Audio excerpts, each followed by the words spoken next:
warahmatullahi wabarakatuh. Sebelumnya, izinkan saya memperkenalkan diri. Perkenalkan, nama saya Fatika Ningsi dengan NIM 40040324620024.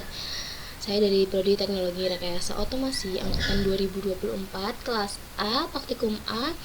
Dan pada kesempatan kali ini saya akan menjelaskan tentang modul ketiga sistem embedded, yaitu serial UART. Nah, kita langsung aja masuk ke materinya. Nah, adapun tujuan dari pembahasan serial UART kali ini, yaitu yang pertama, kita dapat memahami struktur paket data UART seperti start, data, parity, dan stop bit. Kemudian yang kedua, menganalisis efisiensi metode transfer data melalui polling, interrupt, dan DMA. Kemudian yang ketiga, mengimplementasikan manajemen data yang aman menggunakan ring buffer dan timeout parsing. Kemudian yang keempat, membandingkan fleksibilitas hardware antara STM32 HAL dan ESP32 ESP-IDF. Nah, kita masuk ke dalam pembahasan frame data UART, yaitu start, data, parity, dan stop bit. Nah, dalam komunikasi UART, informasi dikirimkan dalam unit paket yang disebut dengan frame data. Nah, karena bersifat asinkron si frame data ini, maka setiap frame dimulai dengan start bit atau logika rendah atau logika 0. Nah, untuk mensinkronkan detak pengirim dan penerima. Setelah itu diikuti oleh data bits yang membawa informasi utama, biasanya 8 bit, ada 16 bit, tapi yang biasa digunakan itu 8 bit. Dan parity bit opsional sebagai mekanisme pengecekan kesalahan sederhana. Nah, yang terakhir, frame ditutup dengan stop bit atau logika tinggi atau logika 1. Nah, untuk menandai akhir transmisi suatu paket data sebelum memulai frame berikutnya.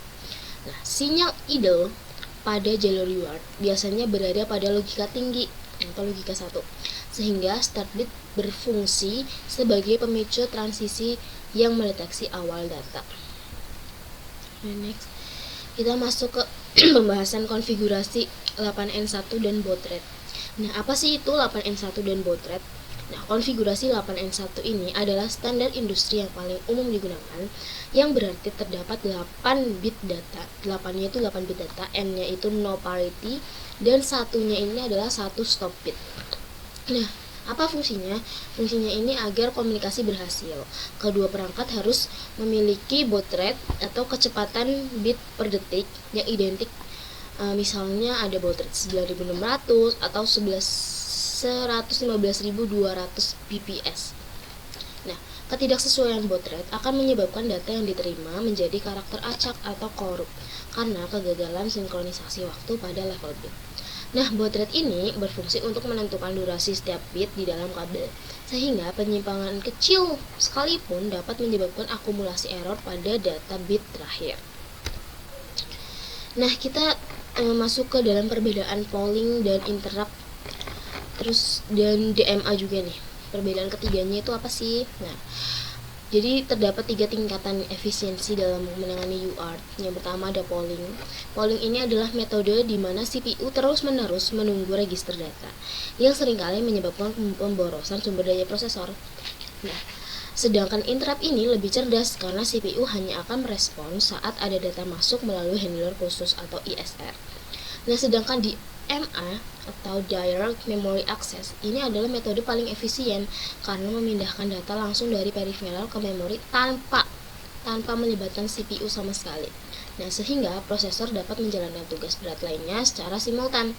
Penggunaan DMA ini juga sangat direkomendasikan pada aplikasi dengan throughput data tinggi agar resiko overrun error dapat diminimalisir. Jadi yang paling baik atau paling direkomendasikan ini adalah yang DMA.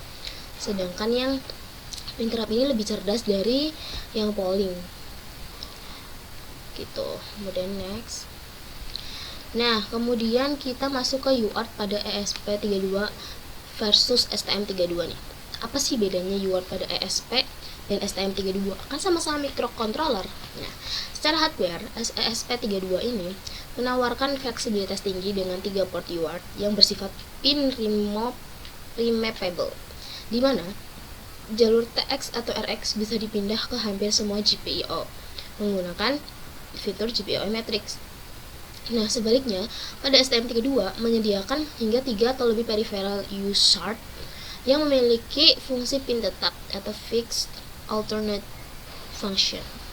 Nah, namun pada STM ini lebih unggul dalam fitur sinkron dan dukungan hardware flow control yang sangat stabil untuk standar industri. Nah, fleksibilitas si ESP32 memudahkan desain jalur PCB karena kita tidak terpaku pada pin tertentu. Karena pinnya tuh nggak fix gitu loh, kita bebas menentukan GPIO mana yang mau kita gunakan gitu. Nah, sementara keunggulan STM32 ini terletak pada banyaknya variasi mode komunikasi yang didukung oleh satu periferal gitu. Jadi antara SP32 dan STM32 itu kelebihannya beda ya. Kalau di ESP ini tidak terpaku pada pin, sedangkan di STM ini ada variasi banyak mode komunikasi yang didukung oleh satu periferal gitu. Nah, kemudian kita masuk ke konsep ring buffer, framing, CRC, dan timeout parsing. Apa itu? Nah, untuk menangani aliran data yang cepat dan mencegah kehilangan data atau data loss, digunakanlah ring buffer atau circular buffer sebenarnya. Sebagai apa si ring buffer ini? Ini adalah wadah penyimpanan sementara yang bekerja secara terus-menerus. Nah, dalam sistem yang kritis, kita menerapkan framing. Framing ini adalah penanda awal atau akhir pesan.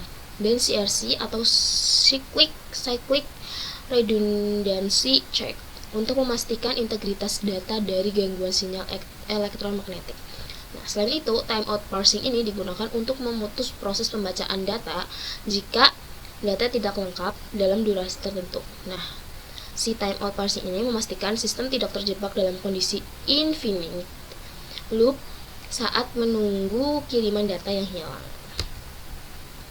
Nah, dalam praktikum sistem embedded modul 3 ini ada 3 percobaan. Yang pertama, percobaan pertama ini yaitu kontrol LED pada ESP32 menggunakan komunikasi UART dan GUI Python. Nah, maka ini dia tampilannya gitu. Nah, ini adalah percobaan pertama yaitu komunikasi UART menggunakan mikrokontroler ESP32. Nah, dimana ini adalah programnya. Dan pada program ini disusun untuk ada 2 komponen LED dan 2 komponen push button pada rangkaian. Nah, seperti ini tampilan programnya. Nah, ini adalah bagian programnya, kemudian kita munculkan GUI-nya.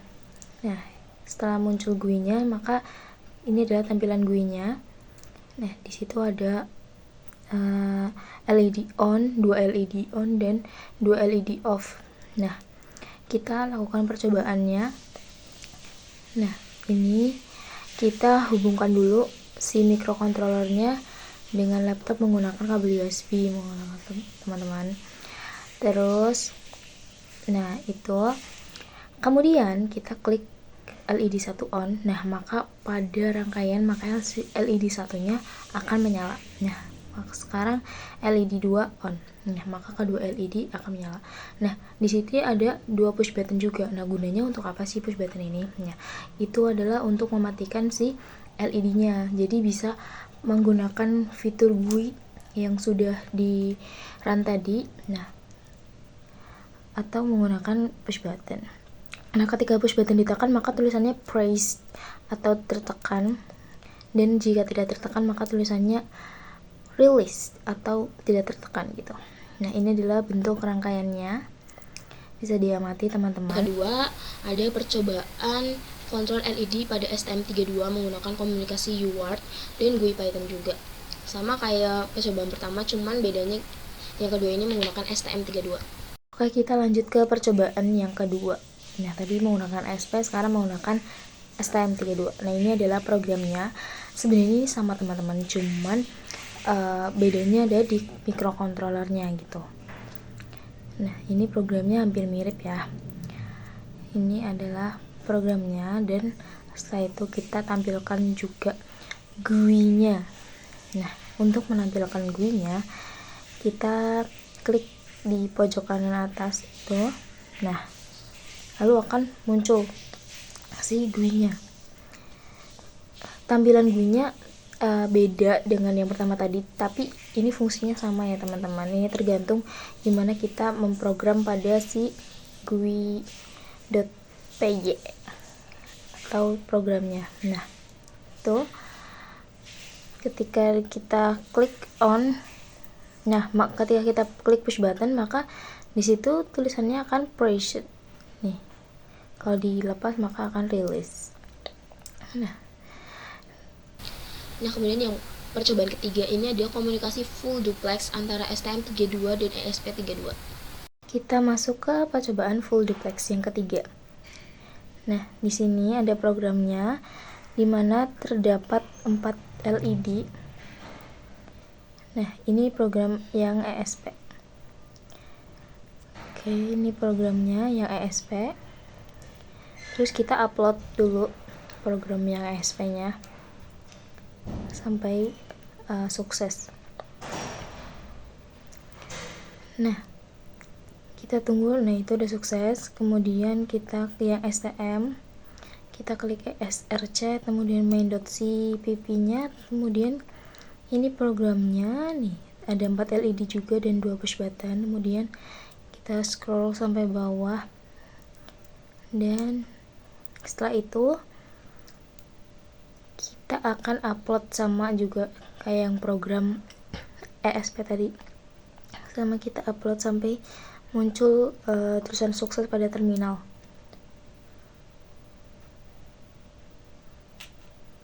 Oke, setelah sukses, nah ini sudah meminta bantuan AI platform IO. Nah, kita munculkan GUI dengan cara kita merun pada gui.py atau gui.py gitu. Nah, ini adalah tampilan GUI-nya, program pada GUI-nya untuk menampilkan fitur pada GUI yang akan digunakan untuk menyalakan LED atau mematikan LED gitu. Nah, itu dia cara pakainya. Hubungkan dulu menggunakan USB bla bla bla. Bisa dilihat di layar. Nah, ini adalah tampilan program pada GUI-nya sebelum kita run ya teman-teman. Oke, ini kita lihat sampai bawah.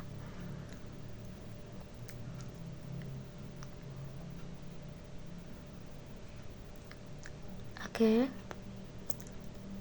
setelah itu kita klik, kita ketikkan aja upload ulang GUI-nya untuk mengupload si GUI ini agar muncul fiturnya. Nah, tunggu platform IO-nya ini bekerja dan kita klik allow aja untuk menampilkan si GUI-nya. Nah, ini kan muncul nih GUI-nya. Terus kita pilih COM-nya. Di sini kita menggunakan COM 5. Oke. Maka di sini juga menggunakan COM 5 pada GUI-nya. Terus kita klik connect-kan. Nah, terus kita nyalakan nih LED-nya. Nah, oke, ini ketika si push button dipencet maka tulisannya preset, dan ketika dilepaskan tulisannya release. Nah, di situ tuh tertulis di bawahnya ada komunikasinya dari RxTX-nya. Nah, di situ tertulis. Oke. Setelah itu kita masuk ke dalam alatnya atau hardware-nya nih teman-teman. Kita lihat, nah di sini ada STM dan ESP yang digabungkan menggunakan RxTX. Ada 4 LED nih. Ini 4 LED dan 2 push button. Nah, gimana sih cara mereka berkomunikasi UART ini? Nah, ketika LED pada GUI-nya dipencet, LED 1 itu kan ada LED 1 off, LED 2 off, LED 3 off. Itu on ya maksudnya, LED 1 on, LED 2 on. Nah, ketika dipencet maka LED 1 akan on. Nah, kemudian LED 2 dipencet, maka LED 2 akan on juga. Nah, gimana kalau keempat-empatnya dipencet semuanya? Apakah semuanya akan menyala? Nah, tentu saja akan menyala karena mereka sudah berhasil berkomunikasi menggunakan RxTX. Nah, sekarang ketika push button ditekan, apa yang terjadi? Ketika push button kita tekan terus-menerus, Nah, maka pada GUI muncul tampilan push button 1 itu pressed atau tertekan gitu. Maka indikatornya berwarna hijau di situ. Nah, sekarang push button yang kedua. Ketika push button yang kedua ditekan, maka di tampilan fitur GUI-nya juga BTN2 pressed atau tertekan juga. Nah, di sini ini communication log-nya. Jadi komunikasi antara RX dengan push button-nya tuh. Ini kalau 0 itu logika 0 berarti mati, kalau logika 1 berarti nyala ya teman-teman. Nah, di sini itu ada komunikasi RX TX-nya antara si STM dan ESP32.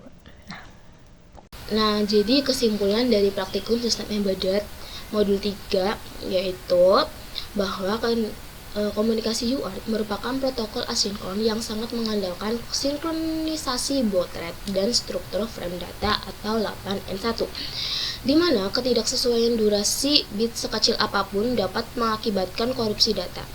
Penggunaan metode DNA terbukti paling efisien untuk meminimalkan beban kerja CPU dibandingkan polling atau interrupt. Nah, terutama saat menangani aliran data cepat yang dibantu oleh mekanisme ring buffer dan timeout parsing untuk mencegah kehilangan informasi. Nah, adapun perbandingan arsitektur menunjukkan bahwa mikrokontroler ESP32 unggul dalam fleksibilitas konfigurasi pin karena bersifat remappable. Sementara pada mikrokontroler STM32 menawarkan stabilitas peripheral USART yang lebih kompleks untuk standar industri. Nah, secara keseluruhan, penerapan framing dan CRC menjadi lapisan krusial untuk menjamin integritas data terhadap gangguan sinyal. Ini memastikan bahwa sistem embedded tetap responsif dan tangguh dalam pertukaran data secara real time gitu. Nah, mungkin itu aja kesimpulan dan semua isi praktikum yang telah dilakukan pada modul 3 sistem embedded. Mohon maaf apabila ada kesalahan kata dan apabila ada kekeliruan informasi bisa atau dibenarkan dalam kolom komentar di bawah. Terima kasih dari saya. Wassalamualaikum warahmatullahi wabarakatuh.